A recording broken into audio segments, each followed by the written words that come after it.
ભાઈ હું તમને આ ઇતિહાસ સંભળાવીને તમારા પગની નીચે જમીન સરકી જશે। તમે ઇતિહાસમાં કોઈથી સાંભળ્યું નહીં। 140 આયરની દીકરીઓના પ્રાણ વયા ગયા, એ પણ કાનુડાની ઢોલની દાંડી ઉપર। અને કૃષ્ણ ભગવાન માત્ર ને માત્ર ખાલી 500 જ વર્ષ પહેલા કાનુડો આવ્યો તો કૃષ્ણ ભગવાન અહીંયા આ છે વ્રજવાણી કચ્છ। ભાઈ આજે આખો વિડીયોના અને ઇતિહાસના દર્શન કરાવું તો વિડીયો અંત સુધી જોજો ભાઈ, કારણ કે તમે આ ઇતિહાસમાં સાંભળ્યું હોય છે બધું, પણ આ કદાચ તમે જોયું નહીં હોય। જો આ કાનુડાની ખાંભી કૃષ્ણ ભગવાન સાક્ષાત અહીં આવેલા છે ભાઈ, તો અંત સુધી વિડીયો જોજો। માણસને બસ ફિલ્મ ને પિક્ચર ને ટ્રેલર ને ઓલું ગેમ ને બધું બહુ ગમે છે ભાઈ। આવા ઇતિહાસ કોક દી સાંભળો તો તમારા છોકરાઓમાં શક્તિ આવે, તમારા છોકરામાં વીરતા આવે, યોદ્ધા બને, કંઈક આગળ વધે। બાકી આ રેવતભાઈ ખવડ કે એના જેવું થશે। માટે આવા વિડીયો જિંદગીની અંદર જોજો ને તમારા દીકરાઓને સંસ્કાર આપજો, તમારી દીકરીઓને સંસ્કાર આપજો કે આ કચ્છની અંદર 140 આયરની દીકરીઓએ પ્રાણ આપી દીધા ને શું છે ઘટના, આવો જાણીએ મિત્રો। અને મિત્રો બીજી વાત કે કાનુડાનો ઢોલ હજી પણ તમે કાન રાખો સાચા દિલથી તો આજે પણ કાનાનો ઢોલ સંભળાય છે। અને એનાથી ખાસ વાત કે એના ઉપર હજારો ગીત બની ગયા છે કાનુડાના વ્રજવાણીના ઢોલ, અને એ ગીત તમને હું પેલા સંભળાવું એટલે તમને ખબર પડી જાય।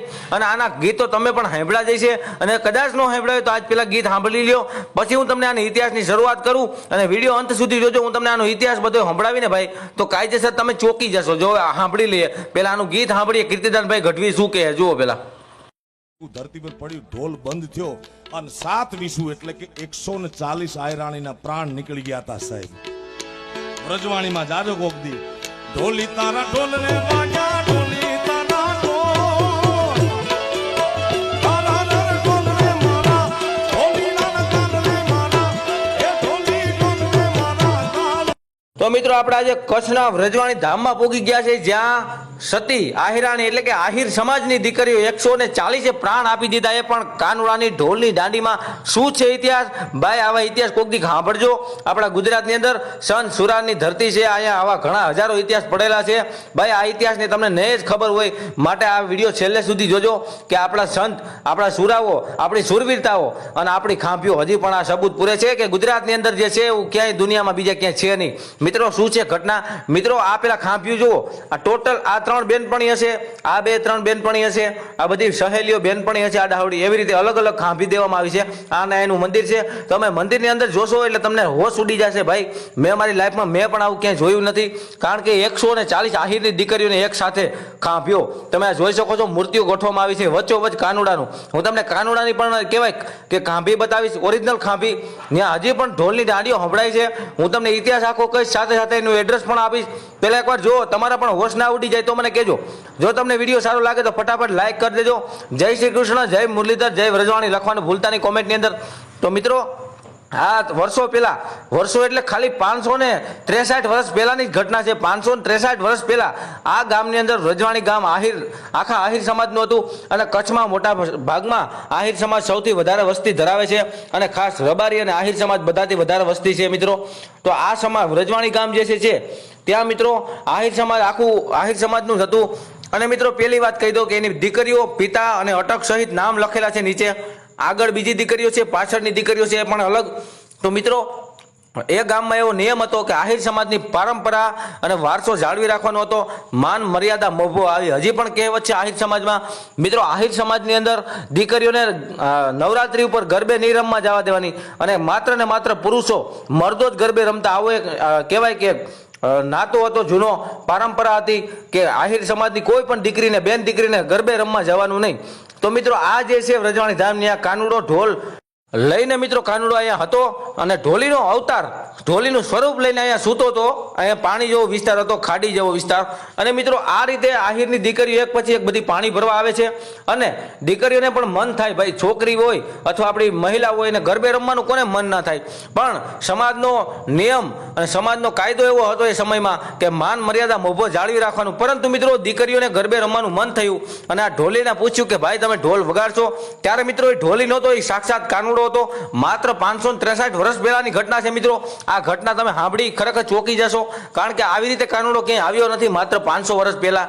તો મિત્રો આ દીકરીઓ બધી જે છે કાનુડો ઢોલ વગાડે છે, પણ આ દીકરીઓને ખબર નથી કે કાનુડો છે. અને આ દીકરીઓ એટલી ગાંડી તૂર બની જાય છે, એટલી મનમોહ થઈ જાય છે કાનુડના ઢોલની દાંડી ઉપર કે ખુદ ઘરે જવાનું ભૂલી જાય છે. મિત્રો, ભગવાન કૃષ્ણ છે એ ઢોલ વગાડે કે વાંસળી વગાડે તો કોને વાલું ન લાગે? તો ઘેલું લાગે જ ભાઈ, હું હોય કે તમે હોય. તો મિત્રો, આવી રીતે 3.5 દિવસ સુધી દીકરીઓ ગરબે રમે છે અને ઘર પરિવારના બધા વિચાર કરે છે કે આપણી દીકરીઓ બહેનો બધી ક્યાં ખોવાઈ ગઈ છે. આજે 3.5 દિવસ થયા પછી મિત્રો કોઈ ગોતતું અહીંયા આવી જાય છે અને મિત્રો ગામમાં ખબર પડે છે કે દીકરીઓ આપણી જે છે એ તો રાસ રમે છે, અને એ પણ આ વિસ્તારની અંદર. પછી મિત્રો ગામ લોકોએ કીધું કે અમારે કોઈ બાયોને અથવા કોઈ મહિલા દીકરીઓને હવે જોતી નથી, હવે તમે અહીંયા જ રહી જાજો. અને મિત્રો ત્યારે આ દીકરીઓ ભગવાન કૃષ્ણ મુરલીધરને એક હાથ કરે છે. હાથમાં શું કહે છે કે હે ભગવાન મુરલીધર. મિત્રો, આહિર સમાજને મુરલીધર ઉપર સૌથી વધારે વિશ્વાસ છે અને ઈષ્ટદેવ આહિરનો છે, અને આહિર સમાજનો જ કાનુડો છે. આહિરના ઘરે જ આવ્યો તો જન્મ લઈને, એ પણ તમને હું કહી દઉં. અને બીજી વાર પણ અહીંયા આહિર સમાજના ઘરે જ આવ્યો કહેવાય. જુઓ તમે ઇતિહાસ. અને મિત્રો આવી રીતે દીકરીઓ જે છે એ કહે છે કે હવે અમને ઘરવાળાએ ના પાડી દીધી છે, અમારા ઘરના સભ્યો માતા પિતાએ ના પાડી દીધી છે, તો અમે જાશું ક્યાં? ત્યારે મિત્રો દીકરીઓ કહે છે કે હે મનોહર મુરલીધર, હવે તું અમને લઈ લે અથવા અમને સંભાળી લે, હવે અમારા ઘરના સભ્યોએ અમને ના પાડી દીધી. ત્યારે મિત્રો કૃષ્ણ ભગવાન એવી કહેવત છે કે આ દીકરીઓ ગરબે રમતી રમતી અંદર હમાઈ જાય છે જમીનની અંદર, અને જ્યાં જ્યાં જે દીકરીઓ હમાઈ જાય છે એના હજી પણ આજે પાડિયા છે, અને 140 આહિરની દીકરીઓના પાડિયા છે. તો આ ગુજરાતનો નહીં એમ કહેવાય વિશ્વનો સૌથી મોટો ઇતિહાસ છે કે 500 જ વર્ષ પહેલા કૃષ્ણ ભગવાન અહીંયા આવેલા છે ભાઈ. બાકી મિત્રો કૃષ્ણ ભગવાનનો જન્મ 5000 વર્ષ પહેલા થયેલો, 5500 વર્ષ આશરે, બરાબર. પણ આ ઘટના કંઈક અલગ છે. આના વિશે કદાચ તમે જાણતા નહીં હોય. આ ઇતિહાસ ફેલાવજો, વધુમાં વધુ તમારી દીકરીઓ તમારા દીકરાને આ સંસ્કાર આપજો કે આપણા ધરતીની અંદર આવા પણ જન્મ લીધેલા છે મહાપુરુષો, મહામહિલાઓ, મહારાણીઓ ઝાંસીની અને સુરવીર સંતો ઘણા બધા અહીંયા પ્રગટ થયેલા છે આપણી ધરતીની અંદર. આ જોજો અને આગળના લોકોને શેર કરવાનું ભૂલતા નહીં ભાઈ. અને આપણે હિન્દુ સમાજ છે એવું વિચારજો, હિન્દુત્વ બનાવીને રાખજો કાયમ. ઓલો આમ છે, ઓલો આહિર છે, ઓલો દરબાર રબારી ગઢવી, એવું કાંઈ વિચારતા નહીં. આપણે બધા એક જ છીએ અને આપણો જ ઇતિહાસ છે એવું સમજી અને વિડીયોને શેર કરજો. કારણ કે આ જે ઇતિહાસ જે ભાઈ સાંભળી જાય ને ગીત, ખરેખર એના રૂવાંટા ઊભા થઈ જાય ભાઈ. એવું કાંઈ નથી કે આપણે બધા હિન્દુ જ છીએ, બધા એક થઈને રહ્યો. આવા ઇતિહાસ જ્યાં જ્યાં છે એને હું એમ કહું માન સન્માન પૂરેપૂરું મળવું જોઈએ. આ કાનુડાની ઢોલની દાંડી છે, આ કાનુડાની સમાધિ છે મિત્રો. અહીંયા કાનુડો ખુદ આજે તમે જે જોયું એમાં કાનુડો ખુદ ઢોલ વગાડતો મિત્રો, અને ન્યાજની સમાધિ બનાવવામાં આવી છે. અને આજે પણ તમે કચ્છમાં જાઓ રજવાણીમાં તો ઘણા લોકો એમ કહે છે કે કાનાના ઢોલની દાંડી આજે પણ સંભળાય છે. ને દિલથી કાન રાખો તો, સાચા માણસ હોય તો. બધાને મિત્રો નથી સંભળાતું. અને આ છે વ્રજવાણી ધામ. અહીંયા ખાવા રહેવા વ્યવસ્થા, જમવાની બધી વ્યવસ્થા હતી, પણ મિત્રો અમે જમ્યા નથી, માટે અમે તો બહુ દૂરથી આવેલા હતા. વિડીયો બનાવવા સ્પેશિયલ આવ્યા છીએ કે વ્રજવાણીને વાતો ઘણી સાંભળી છે.